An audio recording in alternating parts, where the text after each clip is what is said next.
বড় ভাই, এক বনে এক বাঘ থাকছিল। তো বাঘের গা থেকে খুব গন্ধ বাড়া। তো বাঘ কি করেছে, বাঘ প্রথমে হরিণের কাছ গেছে। হরিণের কাছ যা জিজ্ঞেস করছে যে হরিণ, আমার গা থেকে কি খুব গন্ধ বাড়াচ্ছে? তো হরিণ বলছে যে তোমার গা থেকে খুবই গন্ধ বাড়াচ্ছে। বাঘ তো রেগে গেছে, রেগে যায় তখন ওই হরিণে ম্যারি খায় লিছে। তারপর কি করেছে, তারপর আবার বান্দরেক যা জিজ্ঞেস করেছে যে এরকম ব্যাপার, আমার গা থেকে কি খুব গন্ধ বাড়াচ্ছে? তো বান্দর আবার একটু চালাকি করে বলছে, না না, আপনার গা থেকে কোনো গন্ধ বাড়াচ্ছে না, সুগন্ধ বাড়াচ্ছে। হ্যাঁ।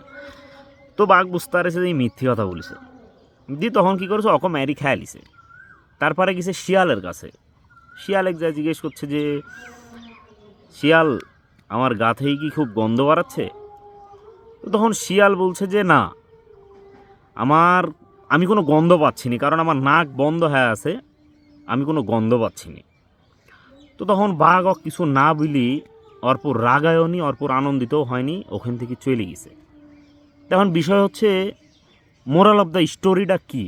মোরাল অফ দ্য স্টোরিটা হচ্ছে যে সব সময় সব কিছু জানার পরও চুপ থাকাটা জরুরি।